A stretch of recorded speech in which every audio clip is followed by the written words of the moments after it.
Now we should be there. Welcome everyone to the Voice of Terminus show, number 45, rescheduled Necromancer show. That was meant to air in December, airing today. I'm joined by Josh. Say hello, Josh. Hey guys. Right, so No as you can see, Kodiak's not with us and Lexa are missing today. Kodiak won't be with us for quite some time because he's currently in between moving, and Lexa should hopefully be there for next Thursday. He's just currently busy today, so we're going to go into the Necromancer discussion. I'm going to quickly go and read off a description that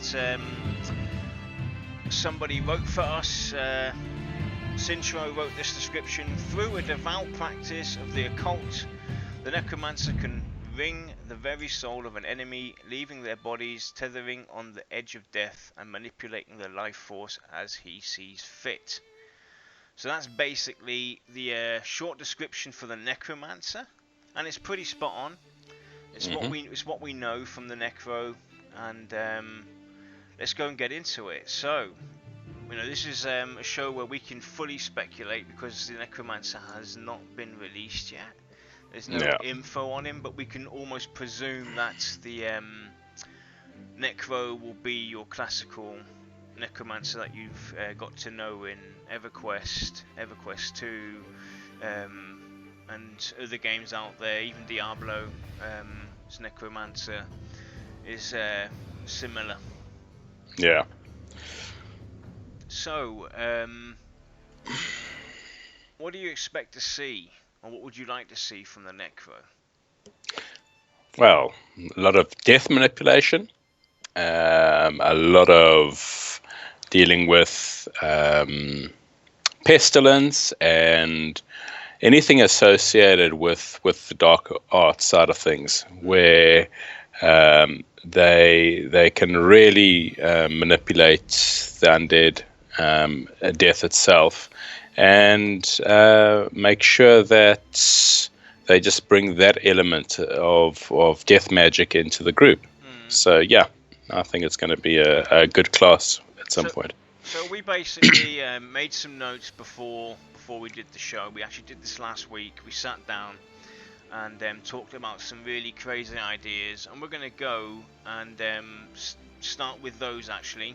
There was a discussion between the three of us, me, Lexa and Josh, about the idea of a skill to collect bones. And do you want to quickly go and briefly explain the idea behind it?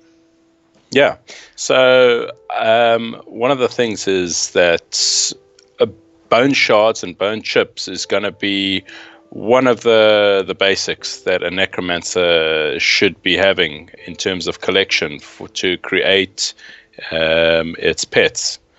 So you don't want to have to keep on going down every time onto a mob that you've killed, tow down, pick up the bones that you need, put them into your backpack, go to the next one.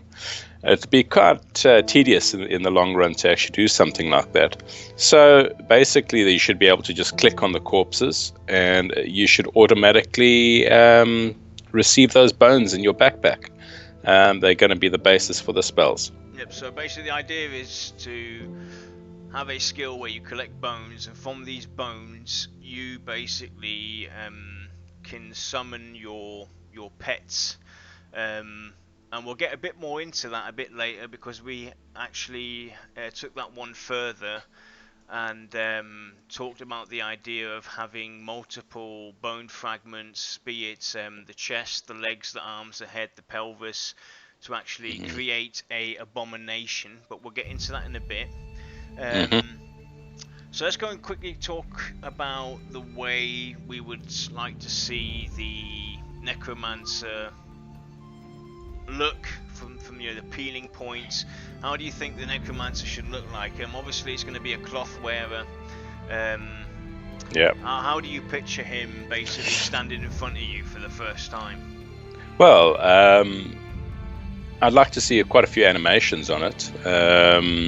So being the guy that deals with undead and bones, you should have these billowing, maybe green wisps coming from the Necromancer, and then you also have maybe bones you can have like a bone crown, perhaps, with bones floating around the head, as well as maybe the bone armor being animated at some stage. Yes. So a lot of dark colors. Yeah, definitely. Kind of something what I'm kind of looking for. Him in a nice dark robe, basically, where you can hardly see his face. You know, almost utter darkness, and glowing eyes. Yep, a nice old staff, for instance, maybe with a skull at the top. Or, you know, let's talk a bit about, you know, weapons.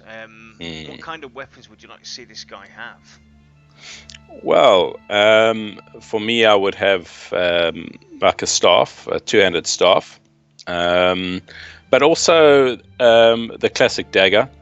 So his offhand is free to have the actual orb that we spoke about, or his foci piece at some point. So definitely either the staff could actually have the focus piece at the top of the staff itself, so you can wield it two-handed, else dagger or single-handed weapon with the actual foci in the other hand. Another idea that was posted on our personal forums was giving the Necromancer a scythe. Yeah. I actually kind of like that idea. It relates to death. Him, you know, the Necromancer is the puppet master of the dead. He basically plays with them and uses them to his advantage and calls upon them when he needs them. So you mentioned earlier on the offhand item. Do you want to quickly go into that, your foci item, what we talked about? Well, definitely. The focus item of the Necromancer or spellcaster in general, the focus item over here would be the power that the actual Necromancer will have. So whenever you're going to kill a mob, and it gets down to 5%. In EverQuest 2, you used to have the Inquisitor, who had the situation where you got the mob down to about 5%. He could actually cast the spell and verdict the mob down. In a similar fashion, the Necromancer can then also not verdict down the mob, but basically suck the soul out of the mob. And drop that 4% down, and that soul goes into the orb. Now the orb, you would think it's similar to a glass or something like that, where the souls would actually fill up that orb, and then he uses that orb, the souls of that orb, to animate his spells and animate the undead that he's creating as well. So yeah. Yeah, it's definitely a cool idea, basically, him having to go and soul suck, more or less, the encounters to, you know, keep his army alive, his pets alive, and use his spells. So let's go into pets, and what kind of pets would you like to see? We talked about preferring to go with a broader choice of swarm pets rather than giving him a permanent pet all the time. You know, like because when you picture the Necromancer, basically you picture him calling upon an army. Yeah. And then using that army to just, you know, go at you and get the job done. And that's kind of something that I would personally like to see. Give him the option later, when we get to the Abomination spell, to create a sort of pseudo constant pet, but give him a broader, wider perspective of using or calling upon multiple smaller swarm pets that he can use at his disposal. That's how I would kind of like to see it done. Well, we did say that the quick cast spells would basically be maybe 2 to 5 minutes, or no, not even 2 to 5 minutes, maybe half a minute to a minute type of thing, so that they would basically swarm the enemy and do the damage that they're meant to do, and then they can be used to either slow the creature down, depending on what they actually do as well. So you're right, there's a lot of pets that they can swarm at the enemy and make sure that they stop so they can cast their own spells. Yeah. Right, so let's go and get into the the skill collecting bones story basically. Obviously, we talked about basically you being able to go out there in the world and gather different bone fragments, like I said earlier on, the chest, the legs, the arms, the pelvis. And the from this idea basically came the ability, maybe as the end spell or the special spell, however you want to put it, basically would be an abomination spell. And what that would basically mean is you go out in the world and you collect all these different pieces, and then you would have to go to your Necromancer trainer or whatever and use a Necromancer table to basically place the breast, the legs, the arms, the head, the pelvis on the table, and you would basically choose out of that the abomination that you want. You can have like multiple. You could have multiple breast pieces, leg pieces, arms, heads, pelvis. You mix them together at that table. You create that abomination that's basically going to come out of it. Frankenstein, yeah, you basically would create Frankenstein's monster. And you could have different types of abomination. You could have it as a healing abomination, a DPS abomination, or even a not so much tanking abomination as in tank, but more of like a warrior, non-positional damage pet with high HP.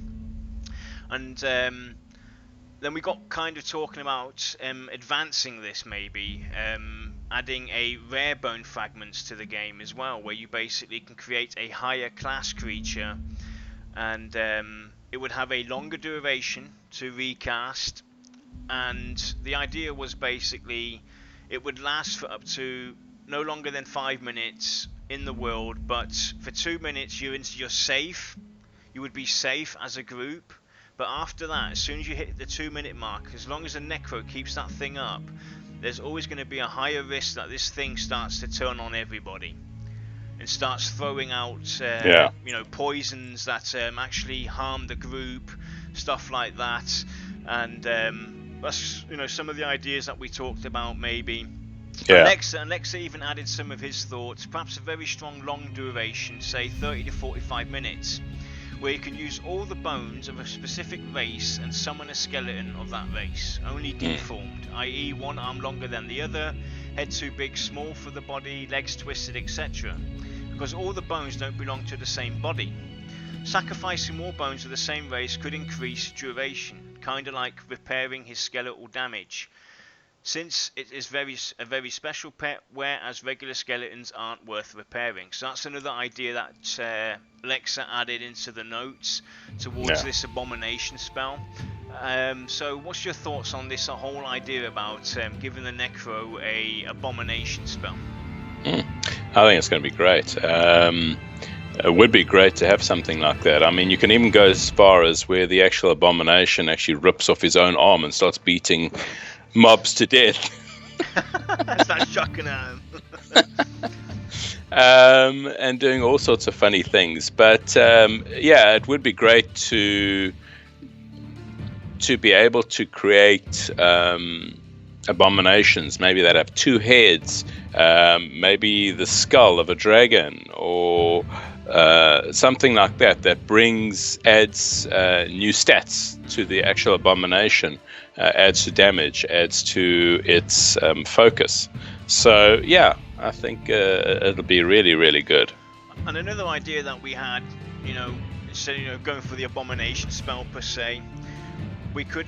I threw in the idea of basically him being able to scorch the earth as a spell at the end, basically where he would basically cast his spell, and the earth would start to shatter, turn green and gooish and everything, and he would basically call upon the dead that have basically laid rest on that area of effect, and he would basically pull up a skeletal wall kind of thing.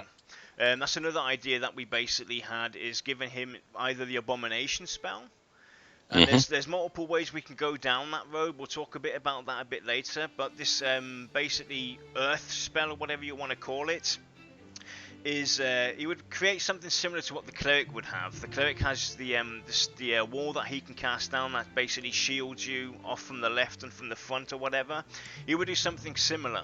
It'd be like a last resort spell where he could basically call upon skeletons to form a wall that would have a longer HP, and the encounters would have to basically fence off that wall first to get to us. So we would have a fighting chance of running away or getting ourselves prepped again for the fight because we messed up or whatever. So that's another idea that we kind of threw in there as well. Yeah, just to add to the wall situation, I mean, I think it's a very nice idea. I mean, yeah, the bones, as Glenn says over there, from cemeteries, dungeons, laboratory ruins, altars, the ground around you basically is going to have bones in it from over time, the kills that you have. So there's always going to be a lot of bones around. But the wall itself would be great to have that wall actually animated, so it can actually grab the mobs as well that get too close to the wall, that hold it against the wall perhaps, or do damage to the mobs itself. You could have a wall that has spikes in it that damage mobs, and they also get too close to it. And that also could actually protect you in your camp at night, so you don't have mobs that wander too close at the end of the day. Or it wails when as some sort of a warning system. Right, so let's go back and talk a bit about some normal stuff that we do know that's already going to be in the game. Somebody already mentioned it's about perception system. So what about perception? How can you see the perception system working for the Necromancer? Well, one situation could be the actual skeletal head could actually whisper to the Necromancer at the end of the day, which no other class can really hear. And that way it tells him where to go to find a certain treasure or to start something like that. Or the undead is a specific language, similar to you have in EQ2, the Whispers of the Dead or something like that as a language, and the Necromancer has access to that as well. So yeah, that could tell him where to find rare bones. One question just came up from Glenn, basically, can the Necromancer control existing undead? As long as it's an undead and had a soul before, why not? Yeah, that's not a problem with that. I don't think so. Actually, temporary control though, because I'm sure it's going to take too much power. And also, perhaps he can actually cause confusion in the undead. That's what I'm thinking. So it could also be similar to a CC class, but against the undead itself. Yeah, kind of like manipulation, basically. He's trying to attack you, all of a sudden he casts a spell, and he gets confused, and it loses its aggro towards the group or whatever. I can see something like that. Actually, calling upon it and using it as a pet, I'm not for that, to be honest. That should be something that an enchanter can do, or you know, maybe even a summoner or whatever. But the Necromancer, he should have to call upon the dead from the ground, from the past, etc. But he could mind control, kind of randomly break, like Dark Boo said. You know, use the kind of like mind control on the undead. I can see that maybe happening for sure.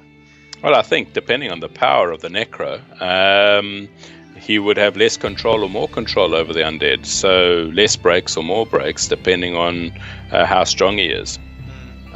So yeah, I definitely can see that happening. Right, so how would mummies actually also be part of it? That's also quite interesting. That could be, you know, part of your, you know, your greater higher class creatures. Maybe have mummified creatures, special creatures in the world, you know, just for the Necromancer that are mummified. Maybe it's part of, you know, is his part of a quest series that he has to go through to get these special bone fragments or whatever from mummified beings. Yeah, would also be something. Correct, and they have unique abilities. There was actually. Go on, finish off. Now, I was just going to say they would have unique abilities such as pestilence, spray, that type of thing. So it has more of an AoE type of an effect on any mobs it's attacking instead of just a singular focus. It does an AoE type of focus. There was one at the beginning of the show. There was a discussion about what we talked about, what we didn't take into the notes because of the complications we saw coming with it. But there were talks about basically adding armor and changing the look of the creatures that you create. Technically, I can see you adding armor to pets and whatnot. Similar to how they've done it in EverQuest 2, for instance, the new Merc window where you can actually add armor to it. I don't see where there would be a problem doing something like that, giving the Necromancer the ability to actually add armor towards the undead creatures that he calls upon. Obviously, this would have to be something slightly different than just slapping on armor, because these guys are technically undead, etc. They're more or less spirits. They ain't actual beings. So it would have to be something that you might have to go to a special crafter to transform the armor into undead wearable armor or something like that. That's how I could see it working. But I don't have anything against the idea of the Necromancer being able to actually put on armor sets to make the being stronger, or have more DPS or longer duration, maybe even. Maybe that's the way to keep the duration going. Getting back to the offhand focus item. Maybe that could be part of it, adding focus towards the armor itself to give it a longer duration or something. Yeah, there's no reason why the actual Necromancer cannot have specific spells tailored to its pets. So, for instance, it has a pet armor spell, for instance. It can cast it, and it actually creates another layer of bone around the pet, or enhances the bone, makes it stronger. Or pet speed, or whatever the case may be. But it's up to the Necromancer which tree he takes or what path he takes at the end of the day, whether he wants to be a pet structured or if he wants to be spell structured, and as to how he actually deals with his spells. So yeah, I can see that happening.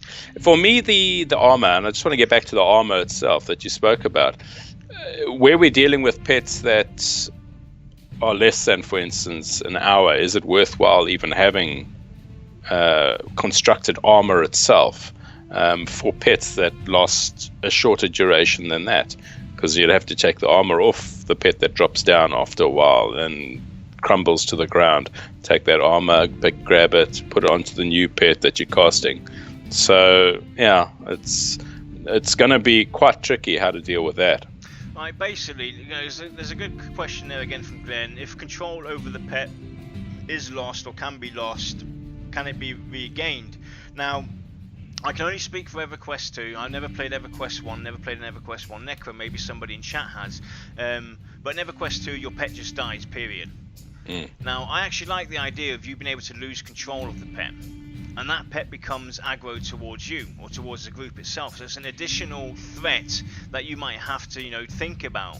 If the Necromancer isn't strong enough to hold him up, or doesn't have enough of these souls to keep him alive, I would rather prefer him losing control of the pet and having the threat rather than him being able to regain it, because technically he's lost the control of it. That thing has basically weaved its way out of his manipulation. Correct. Even though he is the puppet master, the master of the undead, if that pet has been able to kind of lose the linking between the Necromancer and itself, it shouldn't be able to be regained. It should become a threat to us, and I kind of like that idea, rather than having the pets just die. Obviously, yes, they can die if damage is done enough on them, but for the duration of those pets being there, if they haven't been knocked down, he can still lose the ability to control them, and they could turn against us. I kind of like that idea. Gives a bit of a twist. It makes it more interesting and threatening as well, and it makes the Necromancer actually a very interesting class to play and to master, of course, as well.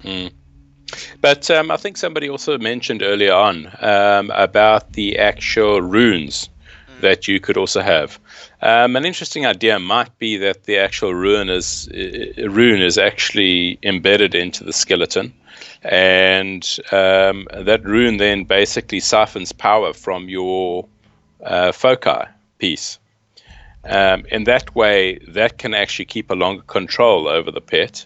And the only thing that the Necromancer has to worry about is the foci running out of power. And in order to maintain that foci and the souls that have to be in there, he obviously has to keep on killing and keep on going in order to keep his pet alive.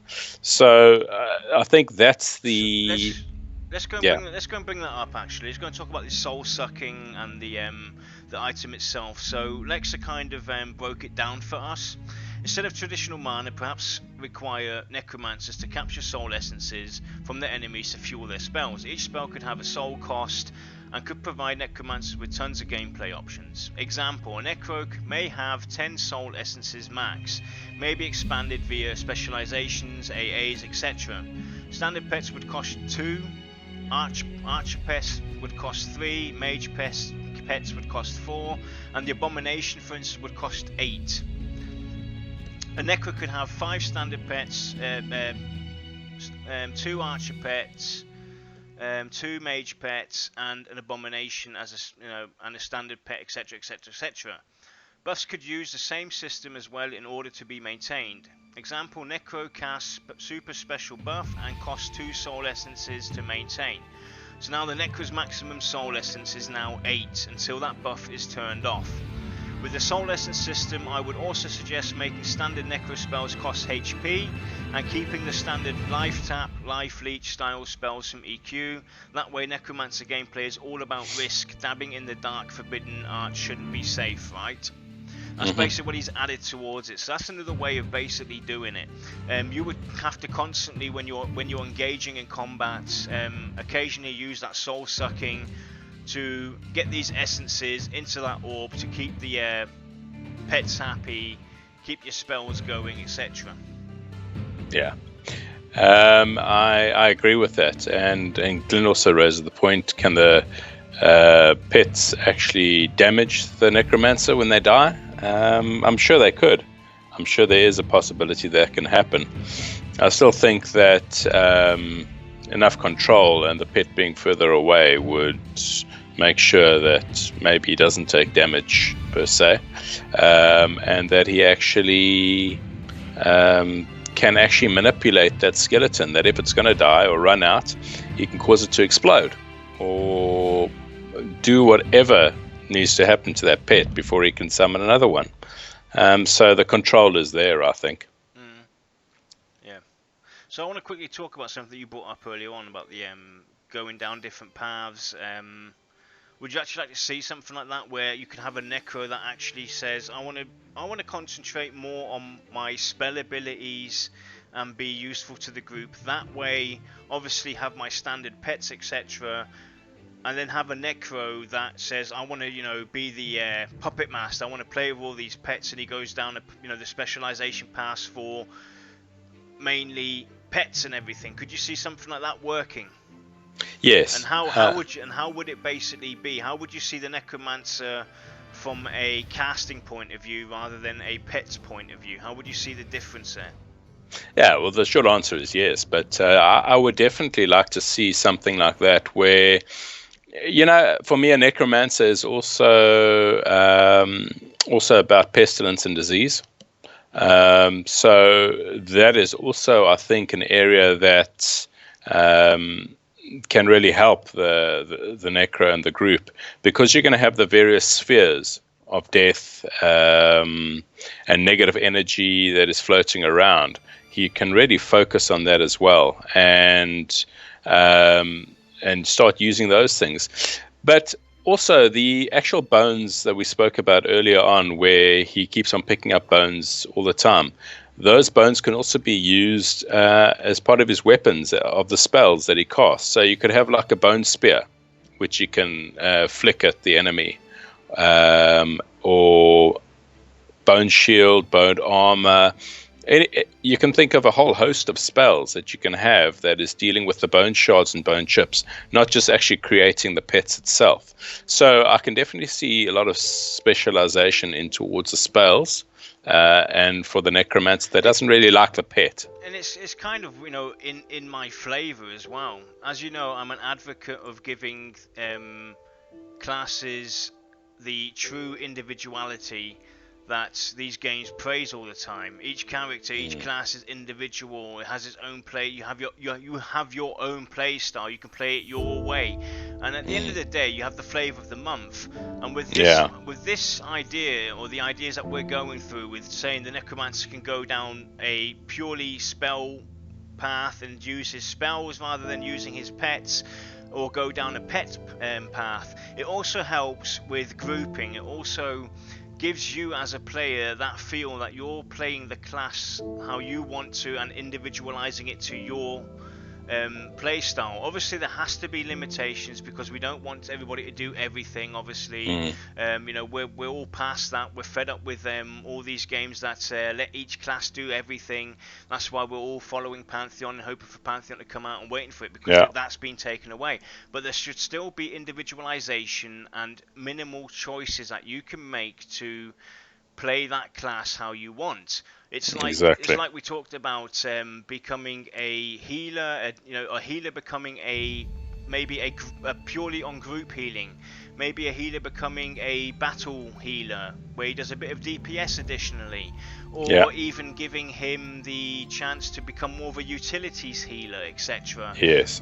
There's nothing against any of those three choices, and it's the same for any class. So the Necromancer going down a path where he can use his spells with poisons and pestilences to maybe debuff and dot the monsters rather than calling upon pets, where he would have a stronger focus that way. There's absolutely nothing against that. And the same way goes for, especially when you're grouping. I'm fed up running around in circles for hours on end trying to find that third or fourth man or that fifth man or that last man to come group with me, because you've got a group set up and you're fixated on having certain people in your group, because you don't want to take two of them, because that's two illusionists or two warriors or two necromancers or two rangers with you, because you already got one in the group. But if you have this variance around there, they can also even strengthen the group, because you've got one necromancer focused on pets, one necromancer focused on utility with his spells, etc. That's kind of like a bonus as well, and it gives us variance on the play styles. So you're going to have an additional challenge there as well in a group, because you do not know what kind of necromancer, or what kind of tank, or what kind of healer, or what kind of scout you're going to get from that class coming into your group. It gives you challenge every time you go out around the world and go in adventure. You're going to have to adapt. So it's always going to be a new challenge. It's not going to be you go into that dungeon for the 50th time with the same kind of group set up, and boom, you know it off by heart, and you just rush through. No, that would stop. And the plus side is as well, grouping is going to be much easier. Yeah. You don't have to rely on this. It's going to sound silly, the quaternity. Yeah. Per se, because yes, you're going to need your tank, you're going to need your healer, you're going to need your DPS, etc. You're going to need your crowd control, but you're not going to be focused on, I'm going to take a necromancer, I'm going to take a crusader, I'm going to take a cleric, I'm going to take an assassin, I'm going to take a bard with me. You can take two bards with you. Why not? Yeah, you can have two. You can have two tanks with you, depending on their playstyle. They can all adapt. That's why we kind of focus on the individuality that's always been promised. And I really wouldn't want to see something like that happen, but directly to the class itself, not giving it broad, unlimited ways to go based on that class. Boom. Yeah. Well, just to add to you, I think what you've said is great. It's exactly the way I also hope to see Pantheon moving in that direction. And I think that, just to add to that, I mean, hey, say now the mummy is the ultimate thing you can get in the pet class. You're not going to be able to access that at the end of the day. Boo-hoo. So bad. If you want to get to that spell, then go down the pet class and deal with it that way. Create an alternate class, well, Necromancer, and go down the spell class if you want to get to that uber. We just lost Glenn on the microphone. I think he... No, it's fine. Okay, there we go. Sorry about that. I totally agree with it. This one class does everything it can is ridiculous.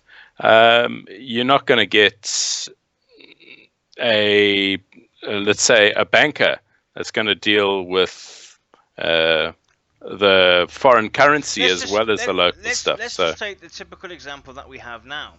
Yeah. In EverQuest 2, my tank can do everything. It can do. It can be a DPS tank. It can heal. It can tank. You know, we're fed up with that. That's not what we want anymore. We basically, if you choose a class and you choose a path you're going to go down to, boom, that's the choice you've made. Deal with it. If you want to play something, we want to play that class differently. Like Josh said, you create an alt, you go down that path, so you have both. You know, that's the choices you have to make. You have to have pros and cons and disadvantages and hard choices that you make when you're going to go and design your class. You have to read up on it, know what you want to do, find your play style, and choose that path. Boom. Exactly. If you're going to, I mean, respecialization, I think is such a cop out at the end of the day. It's basically, here you are as a necromancer, you've taken years of disciplined study, finding the tombs to deal with the undead that you want to actually focus on, that you've got your powerful spells on, etc. Let me respecialize. Oh, okay, I've forgotten all about that now. Now I can cast all my pestilence spells and whatever the case may be. That's ridiculous. I'm sorry. It makes no sense in the context of any game. I definitely think that, you know what, you're going to specialize in that, you're going to get powerful spells at the end of the day, and it's going to benefit the group and it's going to benefit you. You're going to be known for that. So Smarty has joined chat, so I'm going to go and bring up some of Smarty's ideas now. You can all blame Smarty, okay, for these ideas, but Smarty brought up the idea of, what about creating a Necromancer that may have even heal abilities? So I'm going to go and quickly bring up the post that he posted in our personal forums. I'm going to go and give you a brief read up on this class idea from the Necro. Give me a second while I bring it up, because yes, it's a crazy idea, and that's why I like it. That's what it's all about, you know. We're trying to think outside the box, throw in ideas, maybe spark a different view, or, you know, something new. As we know, Pantheon are trying to spice it up a bit. So let's go and bring up this Necromancer idea from Smarty. Smarty basically broke it down into 3 different mechanics. Your traditional Necromancer, what we've been talking about. He has the Blade Dancer, but I will basically skip that one, because that's kind of going into the traditional mix. But he said basically the healer having power over decay, it would only make sense for them to be able to reverse it, right? And with that thought, the healer Necromancer is born. I would not say I am in any way original with this thought, as it has been done before. Guild Wars 2 Necromancer comes to mind, but I feel pretty sure that it has been a concept way before that. I think this would be a perfect class for damage healer, hybrid dot and utility curses, and pets doing some damage as you cast heals on your allies, making their wounds reverse and close themselves. That concludes the 3 concepts. So some cool spell ideas. He's no good with naming stuff, so he just basically tossed out the idea, and I'm going to go and quickly read it for you. The caster curses the target's voice, giving him trouble speaking clearly. Increases the cast time of spells that target tries to cast. Another spell choice is curses the target, making him transferring some of his life force with every swing he makes, deals a small amount of damage to the target and heals an amount to whomever he strikes his weapon with. So basically, if the monster hits you, you get a heal, the monster gets damaged. Curses the target, making every attack from your allies heal them for a small amount. Cast a curse on the target, reducing all healing he receives. Expands all your curses on the target, ending their duration, dealing increased damage for every curse expended. And curses the target, making it so if he moves more than a certain amount, he is stunned, slowed for a period of time. And the last one, obviously, casts Faint Death on someone else. So that's an idea that Svarty basically brought up the Necromancer from a healing perspective. So, Josh, what's your thoughts on the Necromancer maybe having a choice or being a class that heals rather than doing DPS? It really goes against every fiber in my being, I must admit. It's interesting ideas. It is interesting. I just think that, I think it has been said, I think DRK Boo has said that we got healing classes already that have already been set up. So I doubt they would go for another one. But yeah, it is interesting. I think anything is possible with any class ultimately if you put your mind to it. As seen by the post. Yeah, exactly. But no, I'm not. For me, they're all about killing. Let me just clarify. Basically, to Going Ham Bacon, who said, "Did we not just talk about one class doing 3 roles?" I thought that's not what we want. We don't want that. This was basically another idea of approaching it differently. Instead of putting the Necromancer into the Mage class, you put him into the healing class. That would basically be a 4th healer, the Necromancer. That's the idea that I'm brought up just now. So it's either the Necromancer is a healing class, or it's going to be a Mage class. It's not going to be either the Mage with pets and spells and healing. No, that's not going to happen. It's still exactly what we were talking about earlier on. We just threw in this idea of it maybe even being a healer, rather than a typical Mage class. So there you have it. Yeah, so Josh is obviously against it. I'm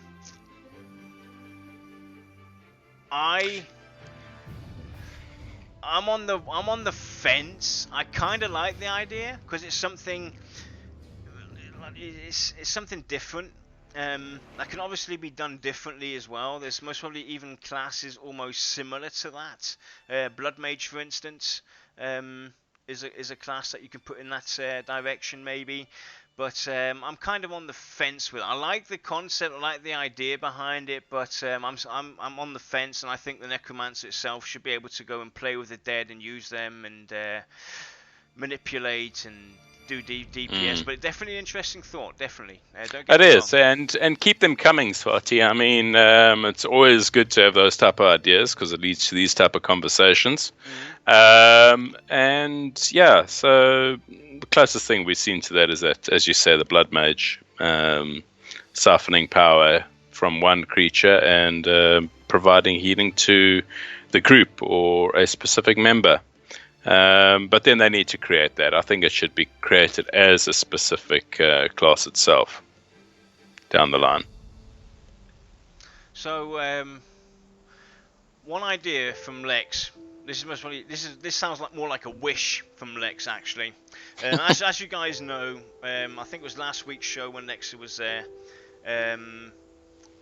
We got to talking as well. I think we brought up the Necromancer.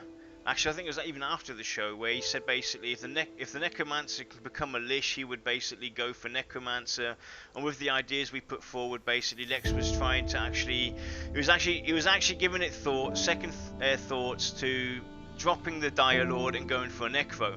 And his idea is maybe having an epic quest for the Necromancer to become a Lich. So what do you think about that?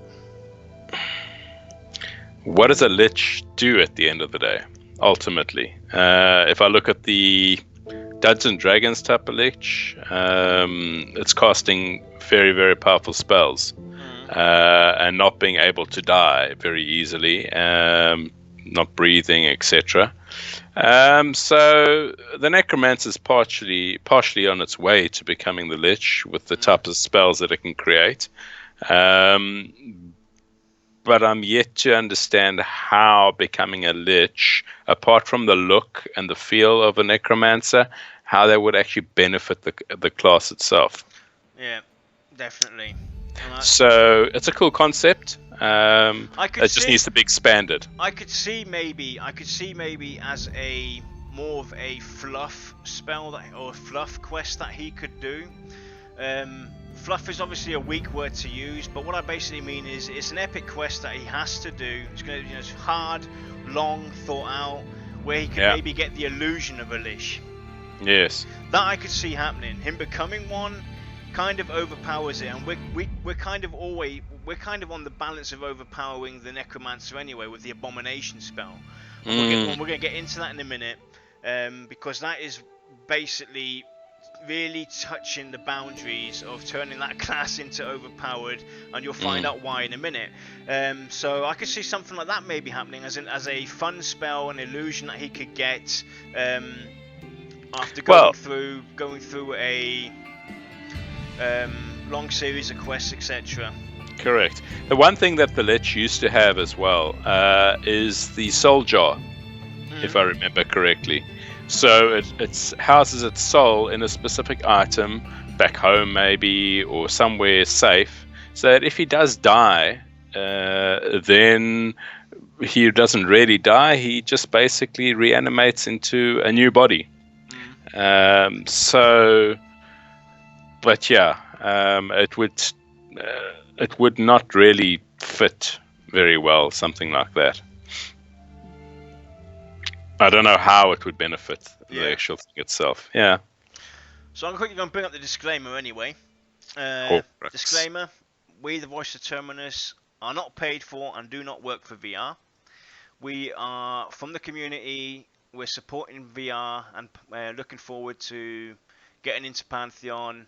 We're just as happy and hyped as everybody else out there, and we're just here to help spread the word of Pantheon, engage the community, entertain the community as well, while we all wait anxiously to finally get word of the testing phases coming up, etc., and the final release date.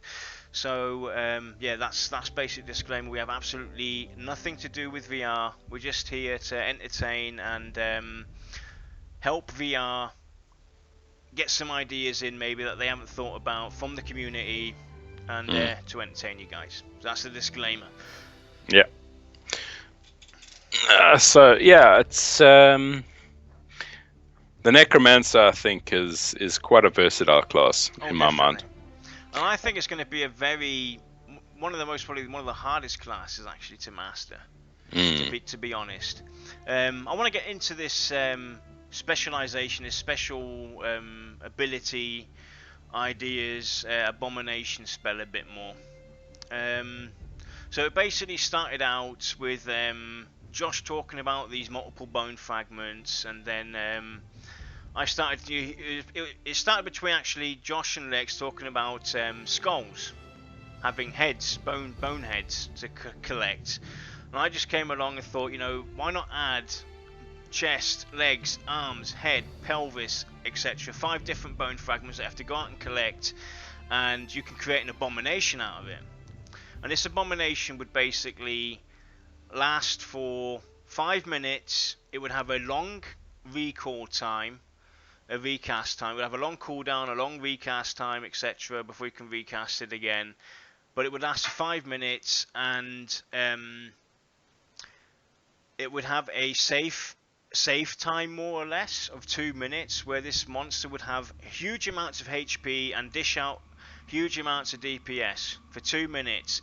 After that 2 minute marker, the longer that Necro keeps that thing up, the more dangerous it becomes for everybody, including the group itself. It would start, spitting out poison ground, where we would basically get poison damage. It would start basically randomly attacking people, and as soon as it hits the 4 minute mark, basically it just goes and explodes, and you have a chance of dying.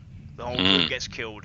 So because that kind of the idea we had about this Abomination spell, the way it sounds, and the way we kind of wanted it to be, it's very much on the edge of overpowering the Necromancer with that ability. So we're still messing around with ideas on how this could technically work. So if you've got any ideas, guys, for something like this, if you like it or not, you know, let us know. Join us on Discord. Send us a message on Twitter about the ideas. Post it even on the forums if you want.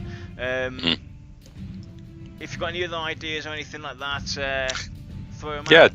Just to add to the Abomination, I mean, the Necromancer might sew these pieces together and create this Abomination that is extremely powerful. And when you get to the 3 and 4 minute marks, that's when you see maybe it starts oozing this green stuff out of it, you know, because it's starting to fray now at the parts being joined together. And so the pieces are not really happy being together type of thing. So it starts to ooze out the sides. It starts causing maybe poisonous dots on the ground type of thing around it. And anybody that's in maybe a 5-yard radius, 10-yard radius, starts getting sick from the actual leaching of the green stuff out of this Abomination. So yeah, I think it can have many effects and many detrimental effects on the group itself when it starts to get to this point. I mean, wouldn't it be fun to see that, poison being one of the things, but another thing could be people start vomiting from the sickness around it. The trees and everything starts dying around this creature as it happens.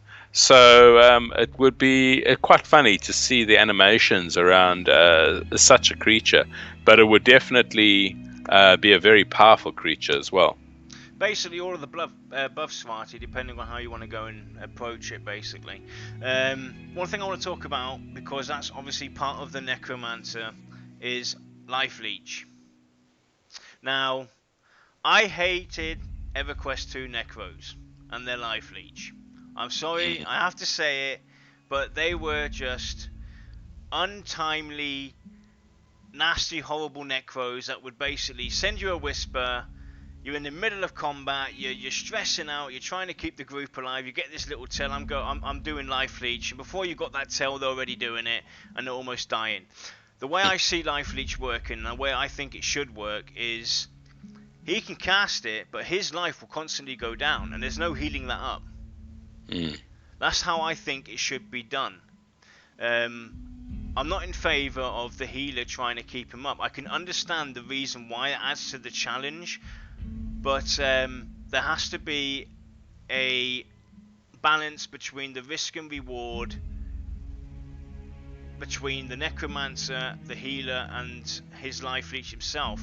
I think that it should be a shorter duration rather than, as long as you heal, I can do life leech, because it does immense amounts of damage, which is great. I like the fact that it does huge damage, but it shouldn't be something that should be constantly be able to be cast. It should be something similar to the verdict spell. The last 10% is when the Necromancer can cast life leech. It shouldn't be something you can cast in between the battle when the mob's got 50% or 75% or 100%. It should be a spell that he uses on a last X% amount, and basically it goes down. If he uses life leech, boom, it goes down, and if he's timed it wrong, boom, he drops dead, period. It's something he has to control and use correctly. That's how I personally see it. Well, I also think that it should also be, it's not something that can be very successful because of maybe the life force of the creature it's fighting. So as the creature gets weaker and weaker and just about to fall over dead, obviously his mind is not going to be able to control that much, so that's when is going to be the best opportunity to cast the spell. So yeah, it's all about the life force and being able to control it. Yep.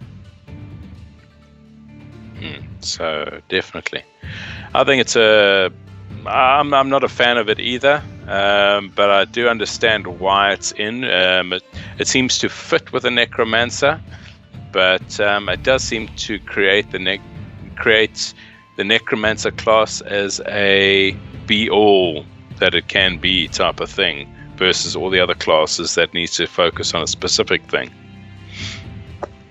Well, we've talked about pets already, some of the ideas that we have. The way I personally see it, you should have a load of pets that he could basically go and call upon and use to his like minion style, like you've put it yourself, a army of dead. Obviously the idea behind it though is you have bone fragments that the Necromancer has to go out and collect. They're not at his disposal right away. He doesn't get born into the world, reach level 5 and get his first pet. He can get his bone fragment spell and then basically get his pet spell theoretically, but he has to go out and collect bone fragments of these undead to actually call upon the pets. That's how I kind of see it.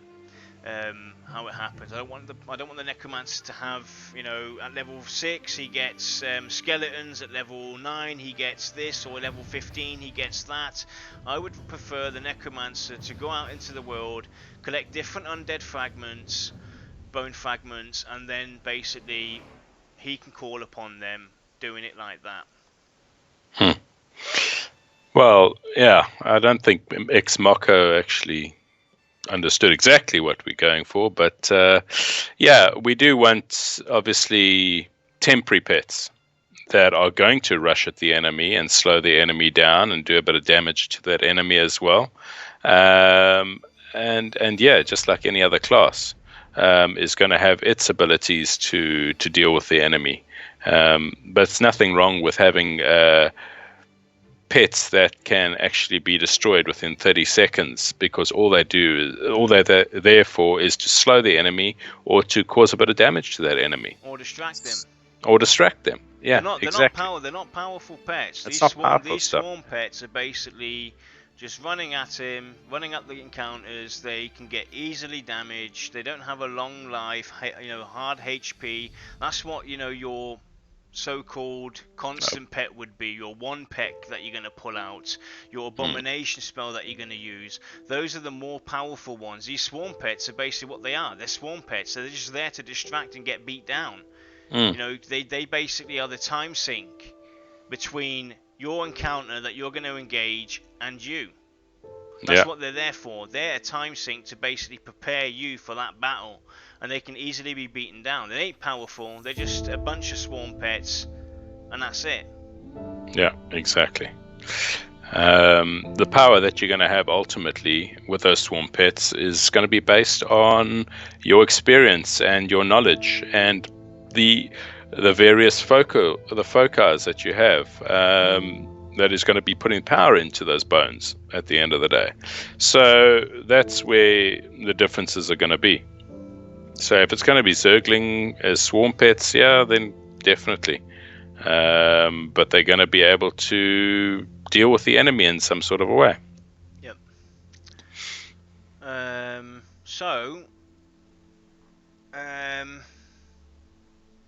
I think we've basically covered everything, unless chat's got anything that they want us to talk about. And I'll give you a few seconds to think on that. And while we do that, I'm going to go and bring up the competition that we had. As you guys knew, we ran a competition, the Scarface competition, where you basically take a scar and give it a beard and make it look or reflect Lexa, him being a fan of the scar. So, and we actually have picked our winner. I'm going to go and bring it up right now. This is the winning image that we picked as the Scarface winner. I think it's an awesome drawing. I will get in contact with the person and ask them to colour it out, because this was basically done 2 hours before the entry deadline, and it looks absolutely amazing. Nice detailing. and I would like to see that definitely in colour. So congrats to the winner for that. Yeah, well done. We will get in contact with you per email, send you all the information you need and how to obtain your prize, the Watcher's Pledge. So congratulations again from the voice of Terminus. Great. Definitely got a creepy Lex there. Yeah, you can see the Lexa. You got the beard at the bottom and the short hair at the top. Give that an orange appeal, and that's definitely a Lexa Scarface. I like the what seems to be like a mask on the face as well. Looks like a mask or something. Looks brilliant. They look very, very good. And again, I'm going to bring up the show, our calendar. Next show 50 is on February 9th, next Thursday. That's going to be a general discussion on faction. So we'll be talking about faction in different ways, how it can be used, how it can be advanced, what we would like to see, about everything faction related, where we would like to see it, and then after that is Tavern Talk. Tavern Talk is now every second week of the month, and the last week of the month is when we do Tavern Talk. We're going to go and spread it out so we get more news in and can give VR more time and give us more time obviously to prepare for the shows as well. So every 2 weeks is Tavern Talk, and the weekly show Thursday stays. So you have to put up with us every Thursday still. Okay. But yeah, I think that if we have a look at what some of the guys are saying, we've got Glenn and Svarty talking about instead of the undead and the bones itself, what about diseased rats or diseased creatures, and also bugs and stuff like that, which is very much cave-like. I can still see that maybe actually. Maybe it's he casts these bugs or these rats that basically go at the mob. They basically, just picture it visually. Obviously, this would take immense amounts of visualization skills and animation skills to do. It would be off the charts.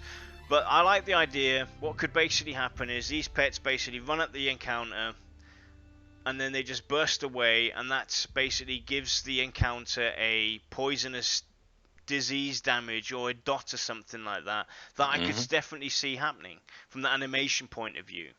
Maybe they could animate spells that looks like he's sending out a bunch of bugs basically that mantle around the encounter, and it gets a dot, or it gets a a poison damage, or etc. So I can see something maybe like that happening. Yeah, to add to that, you could also have the bugs itself cause the mob to actually focus on itself and focus elsewhere, because it's now got all these things crawling all over it, so it's trying to get the stuff off it. And so it stops attacking the group because of the bugs on it. I like that idea. I think it's good. Whether it forms part of the actual ranger class or a class that actually controls live pets itself, and the Necromancer also deals with these, it's touch and go. But yeah, I think it's a good idea. There's basically animational things that I could see happening for the individual spells maybe happening. Like I said, you cast poison vines or whatever on the encounter, so basically a bunch of vines pop up and start punching into the encounter, so he's now gets a DOT over time. That's basically draining his life a bit, stuff like that. More of the animational side, I can see something like that happening, but not as usable pets itself. Correct. Yeah, Mad Tyrant, one of the ideas was the swarm pets that we spoke about. So yeah, rats and mice as well. Disease stuff, more so touching on the disease side of the Necromancer. And also fluff stuff. It would be nice to have skeletal boned creatures walking around as well for the Necro. So let's go and talk about the last portion, basically. You know, we talked about, you know, instead of one constant pet, give the Necromancer multiple short-time pets, etc. But let's go and talk about the possibility of having a constant pet. I would say, the way I see it, constant, no. But he could have a pet that has a longer duration compared to everything else, because when we talk about these swarm pets that he's going to put out there that either slow the mob or maybe just run at them, explode and do an AE or something like that and then be gone, that's a matter of seconds. It's a, you know, you cast a spell, they run at them, they explode, they do whatever, they have to get fought off. It's either a 5-second spell, it's either a 10-second spell, it's either a 15-second spell, max duration, and then they're gone. Now let's talk about the constant pet. The way I see it, he should be able to call upon a pet, but it shouldn't be constant. Because if we the way I see it with the soul sucking, etc., it should have something to do with that, and it should have a lifespan as well. Yeah, that expires. Exactly.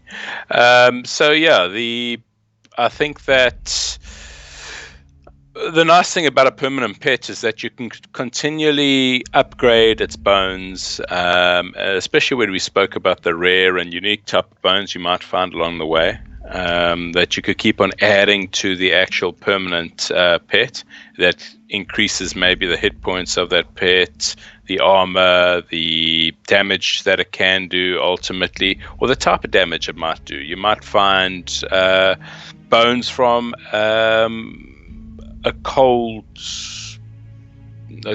type dragon, which changes the damage that skeletal pet might do as cold damage, or have some sort of a breath on it, or so you could always keep on experimenting with this permanent pet and adding to this permanent pet and taking it away ultimately, like you said, with the whole Frankenstein type of thing as well. So there's lots of possibilities on the permanent pet, but yeah, I can see why the permanency of a pet might not be a good thing at the end of the day. Yeah, because it just, I mean, the way I see it, it all depends on what path you would go down. If this is the way that, you know, the Necromancer could be designed, going either, you know, pet-wise, going spell-wise, going multiple pet-wise, etc. It all depends on the way you play it. I mean, we can almost, like has already been said in chat, you can almost guarantee that there's going to be a permanent pet. Now, by permanent, I don't mean that it's going to be constantly up the whole entire time. What I would like to see is that pet have a lifespan, but it is a permanent pet that you have on you that you can call upon. But it's not something that's going to run around with you 24/7. It has a lifespan. It has to be taken care of. It can die. It has to be recast, but it's going to have a longer recast time, etc. There has to be balance, you know, between having this pet, because it's an extra person. It's an extra NPC with you that's constantly there, and there should be some kind of limitations to it. Yeah, exactly. And not as much damage ultimately, and what those actual permanent pets should be doing for you and for your group itself. It should be a side thing. It shouldn't be a main drive. Yeah. Like they used to have in EQ2, where you could have like a tank pet that used to be able to tank back in the day. No, that's what your tank is for in the group. That's what you're meant to do. So no, I also don't think that, and deal with, as you say, a cost meter for that actual pet itself that drains over time ultimately, and you have to then recast at a later date. Yep. Basically, that's how I kind of would prefer to see it myself. Yeah. And I'm on the same viewpoint as you, having like tank pet, healing pet, DPS pet. Yes, obviously that thing is going to be able to do a bit of DPS, but it shouldn't be something that is extreme in multiple games out there. Like I said, I never played EverQuest 1. I don't know how the pets were in there. For the Necromancer, I cannot say. If it's anything near to what we're suggesting, then fine, brilliant. But I don't want to see the pet classes being able to create a tank pet and then go off and start tanking. Yeah. It shouldn't happen. Even if it is a cool, strong, powerful pet, no pet should be able to take over the job of a tank. Yes. The tank is there to tank. The healer's there to heal. The DPS guys are there to do DPS, period. And you've got your utilities that do your CC, etc. Everybody has their role. Yeah. You should stay within that, in those boundaries. Exactly. Yeah, exactly. So, I think we've basically gone through it all. We tossed out quite a few ideas, liked or not, disagreed with or not. I think it was a great discussion today. Definitely a lot of twists to the Necromancer and lots of possibilities. I want to see this class actually really be hard to manage and tough to play. Because I think that the Necromancer should be a very skilled class that you have to be very skilled with to actually master this class and play him. Yes. It should be one of the tougher classes to play. But I also think that this is also one of the classes that your imagination as a developer and as a programmer should go wild. I mean, the spells that you should be able to create should really set you apart from the other casting classes in the game. Man, it's undeath, it's bones, it's all sorts of things that you're not going to find in any other casting classes. So it should be a really unique and clever class at the end of the day. That when somebody does perfect, or not perfect it, but at least master it, it should really be a needed class. I mean, Lex said it best. Stabbing in the dark, forbidden art shouldn't be safe. Yes. That's the best way to describe it. You want to play a Necromancer, you know the risk is there. Yeah. Boom. Exactly. I agree. So with that, guys, I think we're going to call it for today. Congratulations again to the winner for the Lexa. For the Scarface Lexa contest. I'm going to bring it up one more time. There we have it. That's the winner. Congratulations again from us. We will be in contact with you to give you all the details on how to obtain your Watcher's Pledge. And join us all next Thursday for the discussion on factions. If you've got any ideas towards faction or any thoughts, or want to even join us in chat, Thursdays we will be in TeamSpeak.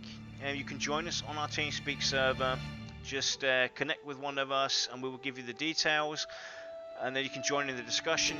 Anybody's welcome any Thursday to come and jump in and talk with us. And if you've got any ideas for next Thursday's show on faction, we will be going through the forums as well, the official forums, looking at some of the ideas there, because there are some great ideas out there. And we're going to talk about everything completely on faction, on ways to go, what we don't like, what we do like, what we like to see, what we not like to see, etc. And anybody's welcome to chime in with their ideas. Just send us a message per Twitter or join our Discord channel. You can get in contact with Sathris. He can give you all the details needed if want be. And we'll see you all next Thursday. And hopefully we will have Kodiak with us maybe. And Lexa should be back. That should be guaranteed. Lexa should be there next Thursday. But I'm trying to get Kodiak on, trying to see if we can free up some time. And we'll see if we can get him on next Thursday maybe. So with that, guys, have a good night and thanks for joining us. Dual shields. Nah. Again. Dual shields. Terrible. Oh yes, and that's good point there. We will be talking about the Paladin. For you guys that don't know it already, Kilsin spilt the beans, kind of messed it up a bit. He's only human, even he's allowed to make a mistake, but the Crusader is becoming the Paladin, or has been renamed to Paladin basically. It's more or less more fitting to what they're kind of going for. So we will be having a discussion again on the Paladin. So there will be another revamp of the Crusader / Paladin, and we'll be talking about that sometime in March. And yeah, so there you have it. Paladin is confirmed now for Pantheon. Crusaders out. With that, guys, good night. Cheers, guys.